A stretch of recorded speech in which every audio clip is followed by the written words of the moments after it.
Welcome guys, this is story time. Ettukudi Murugan கோயில் வரலாறும் மகிமையும். நாகப்பட்டினம் மாவட்டத்தில் அமைந்துள்ள எட்டுக்குடி முருகன் கோயில் புகழ்பெற்ற ஒரு பிரசித்தி பெற்ற முருகன் தலம். இந்த கோயில் திருச்செந்தூர், பழனி, திருப்பரங்குன்றம் போன்ற அறுபடை வீடுகளுக்கு இணையாக மகத்துவம் பெற்றதாக கருதப்படுகிறது. பண்டைய காலத்தில் ஒரு பக்தன் மிகுந்த பக்தியுடன் முருகப்பெருமானுக்காக ஒரு அழகிய சிலையை உருவாக்கினார். அந்த சிலை மிகவும் விசேஷமானது.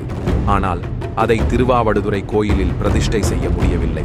அதனால் அந்த பக்தன் அந்த முருகன் சிலையை எங்காவது ஒரு புனிதமான இடத்தில் வைத்து வழிபட விரும்பினார். அப்போது எட்டுக்குடி என்ற இடம் அதன் புனித தன்மை காரணமாக தேர்ந்தெடுக்கப்பட்டது. அந்த பக்தன் முருகனின் சிலையை அங்கு நிறுவினார். இதுதான் இன்றைய எட்டுக்குடி முருகன். முருகன் வலது காலை சிறிது முன்னே வைத்துக்கொண்டு வீரத்துடன் நிற்கிறார். இது மிகவும் அபூர்வமான சிலை அமைப்பு. மயில் வாகனம் முருகனின் அருகிலேயே அமைந்துள்ளது.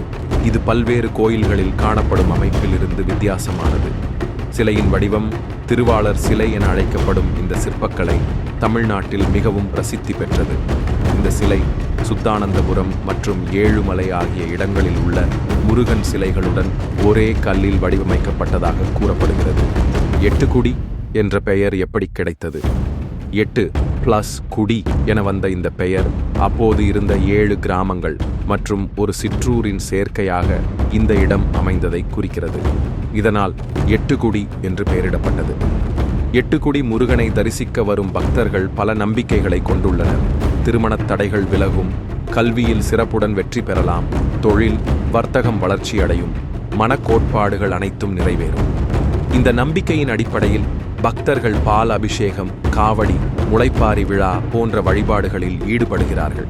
பல பக்தர்கள் எட்டுக்குடி முருகனை தரிசித்தால் பழனி முருகனை தரிசித்ததை போன்ற பாக்கியம் கிடைக்கும் என நம்புகிறார்கள். எட்டுக்குடி முருகன் பக்தர்களின் வேண்டுதல்களை நிறைவேற்றும் அருள் மிகுந்த தெய்வமாக கருதப்படுகிறார். அங்கு சென்று வழிபட்டால் வாழ்க்கையில் சிறப்பும் வளமும் கிடைக்கும் என மக்கள் நம்புகிறார்கள்.